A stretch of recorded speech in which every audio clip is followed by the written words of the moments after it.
उसी दोपहर दोनों बहनें सरपंच के पास पहुंची। चौपाल में गांव वाले बैठे थे और वहां पहले से ही धर्मपाल बैठा हुआ था। सरपंच जी, हम आपके पास न्याय मांगने आए हैं। हमारे चाचा चाची जमीन हड़पना चाहते हैं और शायद पटवारी से मिलकर फर्जी कागज बनवा रहे हैं।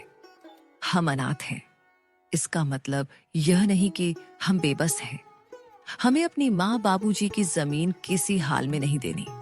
कृपया आप हमारी मदद करें। धर्मपाल जी, अगर यह सच है तो यह गांव की मर्यादा के खिलाफ है। परिवार के नाम पर ठगी करना यहां नहीं चलेगा। सरपंच जी, यह लड़कियां हमें बदनाम कर रही हैं। हम तो बस जमीन की चिंता कर रहे हैं। इन दोनों बच्चियों को क्या पता ये जमीन के बारे में। यह जमीन के बाद तो इनके पिता और मैं ही जानते थे। मेरा भाई तो अब इस दुनिया में नहीं रहा, इसीलिए अब मुझे ही तो सब कुछ देखना पड़ेगा। गांव वालों में फुसफुसाहट होने लगी। हमने इन बच्चियों को बचपन से देखा है, यह झूठ नहीं बोल सकती। धर्मपाल के मुंह में राम बगल में छुरी। हम सब समझते हैं इसके बारे में। सरपंच ने इस बात को अगले दिन पंचायत में विस्तार से निकालने की बात की और फैसला अगले दिन देने की बात कही। बहनों की आंखों में पहली बार उम्मीद की चमक थी।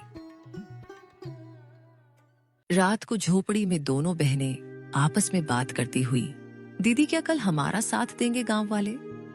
देखते हैं क्या होता है। मुझे किसी पर भी भरोसा नहीं रहा है। आखिर माँ बाबूजी के जाने के बाद मदद ही कहाँ की किसी ने हमारी।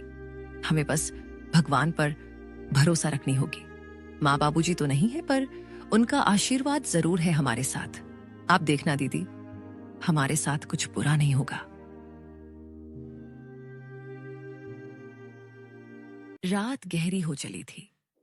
दूर कहीं उल्लू की आवाज गूंजी और हवा में कुछ सिसकियां थीं, और उन सिसकियों में मीरा की भी सिसकियां शामिल थीं। दोनों बहनों को चिंता की वजह से नींद भी नहीं आ रही थी। दीदी, विश्वास ही नहीं होता है ना कि हम अब अकेले हैं। कभी कभी तो ऐसा लगता है कि बाबूजी अचानक आएंगे और मुझे गले लगा लेंगे।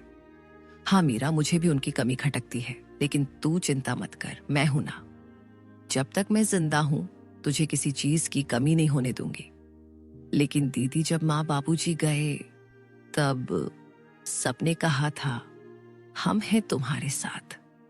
फिर धीरे धीरे सब दूर होते गए।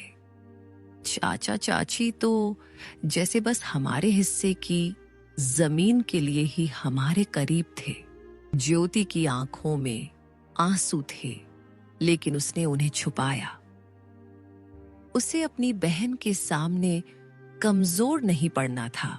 मीरा, रिश्ते अब खून से नहीं धन दौलत से बनते हैं, लेकिन हम भी अब चुप नहीं रहेंगे। अगर हमें अपने अधिकार के लिए लड़ना पड़े तो लड़ेंगे।